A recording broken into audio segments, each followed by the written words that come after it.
Hey guys, welcome to the Podtendo Ultimate Tier Ranking Show, which is your Saturday morning, your Saturday morning taste of Podtendo. Well, I think we're going to treat these going forward. Now that we've done all this work, why aren't we doing like mini reviews? So let's say the podcast came out yesterday. You didn't have an hour plus to listen to us talk about Banjo-Kazooie. You just wanted to know our opinions in like 10 to 15, even 20 minutes. Why don't we use these as like mini YouTube exclusive reviews? Right? That's a neat idea. Good idea. Rather than just being like, it goes here and putting it somewhere, a game on a list and being like, okay, what are we going to talk about for this while? So, Banjo-Kazooie. 1998 game developed by Rare, is claimed as one of the better N64 titles. It looks absolutely astonishing. Some of the better graphics of that gen, like it pushes the PlayStation 2 at some points, right? Like I don't think there's PlayStation 2 games that look as good as this game does, right? It does have some flaws, and it is not aged well, right? So yeah, definitely is a little long in the tooth. But is what it is. I think it's a bit of a mixed bag. It's got some good, but then there's some very clearly obvious flaws. And it goes as far as, again, like the gameplay, it's not horrendous. Some of the levels are actually quite fun. Some of the challenges, there's 9 levels. Each level has 10 jiggies. So they're jigsaw pieces, golden ones that you have to collect in order to move on. And you need a certain number to beat the game. Lots of them actually are fun. I beat the game for the most part. I'd get, 8 to 9 jiggies in a level and then move on thinking, the game can't be that unreasonable. Like, they don't want me to collect every single thing in this game. That's unrealistic, right? Like, what kind of a horrific game with that? Oh, no, you pretty much have to. So at the end of the game, you look down and you find the totals and you're like, oh, I need another 12. That's unfortunate. Going back and finding them, they are rewarding, right? Like each one is very unique. It's obviously they put thought into it. They just really wanted to make sure that you saw what they built, right? It's a very boring tour of a house where the house owner wants you to like, okay, go into every bathroom and make sure you piss. Because like, if you're not experiencing the toilet flush, you don't wash the hands in that sink, you're not experiencing the tour. So they like force you to drink water and then wait for you to piss in their bathroom so they could show you the next room, right? I think it's almost even bad. Like even like, hey, do you see how these two like corners meet? Like really examine all the corners of this room. Actually, like, after this, I'll show you my miter saw. Yeah, I used a miter saw. Let's see how they line up. Yeah. Oh boy. I used 45-degree angles. You'll appreciate it. You know what? Actually, in fact, I'm gonna get out my my what's that thing to check angles? Let's see. Bust out one of these. Really make sure a level. Get it. No. Level. No, it's the plastic thing. Caliper. 180 degrees. No. Oh, a protractor.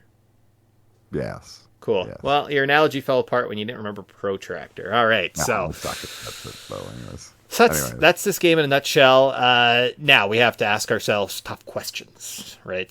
What are some positives? So and actually, Podtendo is a funny product. Our very first show, if you listened to our pilot and you said, what makes Podtendo different from every other podcast? And I said, it's going to be a free-flowing conversation about the game. You know what Podtendo isn't? Free-flowing? Free-flowing. Do I have everything written down almost to a T before we start a show? We do not have a lot of improv. There's a lot of script reading. There's a lot of work behind the scenes. We barely come out here and like, general categories. What are your thoughts, right? We're definitely better at our conversations our last like year and a half worth of shows.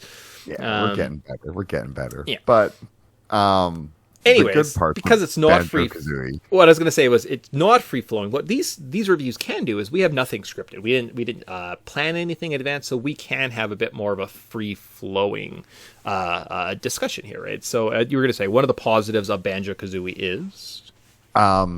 is just the different worlds and how they try to come up with very unique situations. I mean, I don't love every single level, but I'm thinking back to just the Seasons level, and I really that was something fresh and neat that it was like you're gonna go through spring, summer, fall, winter, and you have to do little side missions or what was like little side things in each area to kind of progress, and at the very end you'd get rewarded.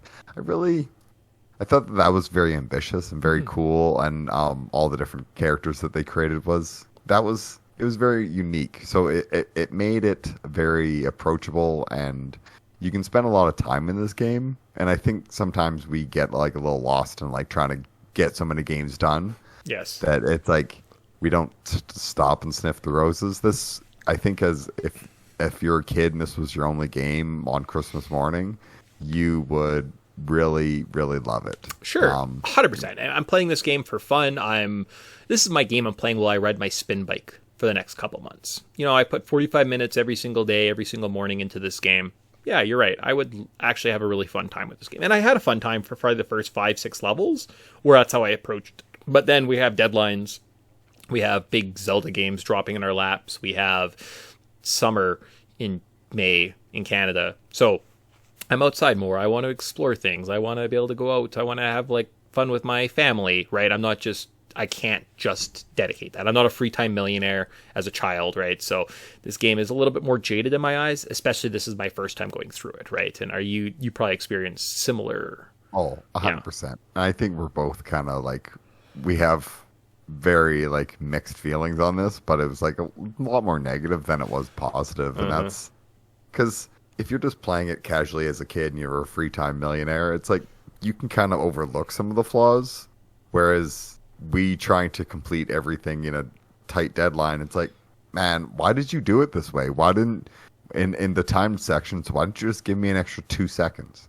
Why did you cut it so close that I have to like be like have my run up ready to grab the power up to full on like jump, and I cut this corner and I cut this corner and I cut this corner and then I'm just there. It's like, why do I have to do that? Why can't it just be like, I get what we're trying to do. You don't need to punish me. Yeah.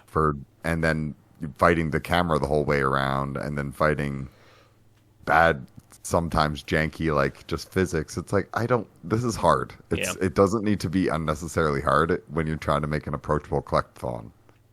No, not in the slightest, right? And it does feel like you can, but the fact you have to collect every single thing, and I think that's honestly the flaw of this game, is you need of the 100 music notes available in the 9 levels, you need 810. That's 90% to get just to the final boss. If you collect more than 90%, you actually get better perks. Cool, awesome. How many jiggies? You need 94 out of 100. That means you're allowed to skip 6 of 100. You get to 6. That's 94% of the game that they want you to complete. That is absolutely ridiculous. Just to beat the game, right? Like, there's not like unlockables. Like, oh, Banjo gets a new hat if you do this. Mario 64 is like 58%. Yeah. Right? So just in these big collectible games, it's not that much fun. I don't know why you're forcing players to play it. And I think that's my biggest honestly, that's my biggest hang up, is it gave me anxiety playing this game when I was like at 96 music notes in a level, and I was like, I have to find the last 4 because they reset, first off, and I also know that for the end game I need a bunch, right? And it's not that fun to collect all 100, game. Why aren't you making fun things happen? No, and they could have made it fun, but then they made it to a point where, hey, you need to collect all these, but you died, so collect them all again. Yes. Or we're gonna introduce a timed difficult section with insta kills, then make you do this. Yeah. And collect everything. Like it's just not forgiving. It's not fun. It's not approachable. And for a game that's supposed to be like, you're supposed to enjoy yourself when you play games. This game does not let you enjoy yourself. Okay. So, in my mind, we want to get a. I was just thinking of YouTube videos. Now I realize we have visual or auditory only podcasts on our channels. You can watch a static image and you can listen to us. It's great. If you're doing other stuff around the internet and you want to just listen to some guys talk, you throw us on, you can do anything else. Okay, cool, awesome. This video was supposed to be a little bit more interactive, and so far you've just seen a static screen. But look, my mouse works. I can change stuff. Look, I could flip stuff around if I wanted. Woo! Why don't we get to that point where we flip stuff around if we wanted? We could pull up our little Banjo-Kazooie. So I'll just set it up here, probably next to like Mario 64, because that's the obvious comparison. Lots of people say it's better than Mario 64. So let's start here and then work our way up. So how far up this list can this amazing game get? I think if we are looking up, we need to add some negative points. So I don't know. So to get this game, no, we can't get it higher on the list. Okay. Required playing. This is like our elite tier. This is like, these are the quintessential games. If you want to know what retro gaming is about, play this collection of games here, minus Banjo-Kazooie. Great experiences. These are games that, like Zombies Ate My Neighbors, people probably wouldn't say is the best game in the world, but gosh darn it, did I have a fun time, and it lives rent-free in my head, right? So this is kind of our next category. Good but flawed. It is what it said. They're fun, but at some point you're going to get to a point you're going to be like, why am I stuck underwater? Why am I drowning? God damn you, Sonic 2. God damn you, Sonic 2. I don't know if it belongs in that level, to be perfectly honest with you. Like, I'm going to start here, and let's see if we can talk ourselves. So, is Banjo-Kazooie good enough to be in our good but flawed list? Well, let's look at some of the other N64 games in this area, and we compare it to Mario Golf, or Pokemon Snap. Pokemon Snap's a short, quick game. The biggest flaw of that game is like limited replayability, and it's short. Yeah. Mario Golf, it's a golf game, but there's some fun unlockables. Great. I'm looking at the next Nintendo game, kind of further down on the list, and you go Shadows of the Empire, and you go, yeah, that game is there's some story to it. We had some fun with it. We had some laughs. There's definitely some frustrating BS in it. But I kind of I'm leaning closer to Shadows of the Empire than I am like a Mario Golf. Cool. That is a great way of doing that, because I was gonna start. I'm a positive guy. I like to work up. I don't know why. What's wrong with me? I was like, is it better than Star Fox? Absolutely not. I think you actually said it on the podcast. You said it's skippable. We didn't have this experience in our life before. I don't think if we need it, I think it's skippable. If you haven't played it, don't play it. And yeah, this is a great category to put it in and say, look, what do we have here? We have World Is Not Enough. Would I rather play that or Banjo? You know what? I might better. Is it better than World Is Not Enough? Maybe. Is it better than Shadows of the Empire? Yeah. It might be here. It might be in this category. This might be the spot for it. Yeah. I think I had I was even considering putting it next to Yoshi's Story, because I was like, yeah, this game has a super limited jank experience. Hey, speaking of super limited jank experiences, but if you weren't putting 100 hours into Tears of the Kingdom right now, and we have to be honest with ourselves, that was a big contributor to why we were struggling with Banjo, right? Is because there was better stuff to play. And Banjo isn't as good. But you know what I mean? Like, if it was a quiet time, there was other games to play, would you have played more Banjo? And, you're not playing it for the podcast and your time. Like, yeah. See, I would have... I was playing that game before Tears of the Kingdom came out. Just putting some hours into it. And from the moment I picked up that controller and I started running around at that such slow speeds... And then whenever you touch water, it's the worst experience. And it's just like, I don't know. I struggle liking platforming games some days. Yeah. And this game is like the peak experience of like, hey, do you like frustration? But I like where it's at. Where it was at next. Okay, above so let's just play this. So just have this, right? So The World Is Not Enough is there. That's a questionable decision. I maybe have to go back and listen to that show. It was okay. It wasn't great. Metal Gear was fine. Super Star Wars. That's a pretty good game. You ever played it before, you'd play it and you'd be like, oh yeah, okay, cool, awesome. I do think you're right. I think it belongs below Shadows of the Empires. I'm fine with that. Yeah. Yeah. I mean, any of those games in that area can kind of like flippy floppy, because that's why they're in that category. Because it's like we're nitpicking at this point. But it's definitely skippable. There's lots of flaws. Mm-hmm. It's not super rewarding to play, and for them to demand not just like, Yes, hey, you can like unlock 100%. That's a fun thing to do. It's like, no, you must do 90% of this game.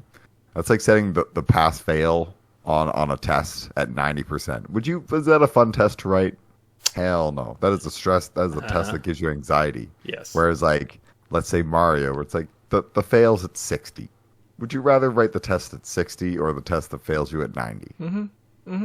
Different experience. Yeah, and I agree 100%. If it wasn't for that hard cap of the 90%, I do think we could be talking that it's closer to Donkey Kong Country 1, right? Like, it's good but flawed.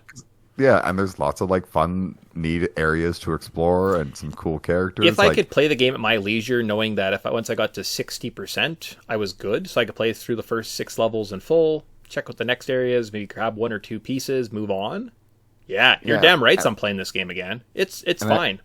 I think even then, like, it's just like if they lowered that cap, it increases the, hey, this is frustrating. I don't want to do this anymore. And if you just want to skip that note, then you could. And you could do like pick 2 or 3 every level. Just be like, okay, whatever, move on.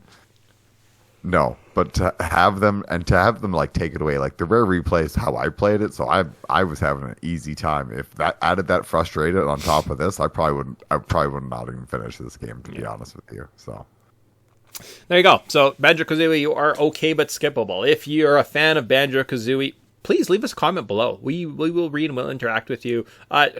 Change our mind. Tell us that this game is good. Not just because it's beautiful. It's not just the Final Fantasy VIII effect. Oh my gosh, it looks so beautiful and great. Let's call it a great game. No, you're just basic and you like pretty pictures.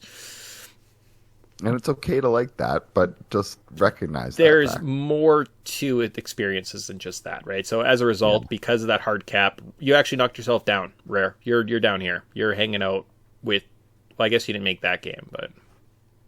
Yeah, but that game might be higher on our list. Like, we might need to drop that down next to Yoshi's Story. Which one? World's Not Enough? Yeah. Oh, yeah, I know. I'm looking at this. I think it's better than Gauntlet, so... you know what? I'll go back, listen to that, and we might make some changes to this. No, this is definitive. As soon as we say done and we walk away today, this is set in stone. We never change. We are like rock. We never change. No changes until we start like missing out on tears and my screen gets too small and we're like squinting and we can't see what's happening. And I'm like, I need a bigger... that's millions of years. Oh yeah, rock's changed over millions of years. There you go. Sweet. So that's our little bonus podcast. You got our little bonus YouTube show. We now know where Kazooie's ranked. And I like it if we do mini reviews with each of these rankings. Well, and then like, well, what didn't you say yesterday? Oh yeah, I should say this, right? It gives you an extra like outlet of, oh, I forgot that one thing or that funny joke or here's a funny story, right? So there you go. Cool. With that, I think we're done. We're back. I have no idea. Our schedule's so ludicrous because we're trying to shove other Tears of the Kingdom stuff out in your guys' ears. I don't know what we're doing, but I'm sure we're trying to give you more content. How dare we? I think we're maybe, probably. Yeah, we're around. I think maybe back next week for the Wolverine. I think that's where we're at, maybe. Yep. Maybe we have other videos popping up on this channel. Who knows? Tony Hawk. Then we'll see. We'll see. We've got some good stuff. Awesome. With that, bye, guys. Bye.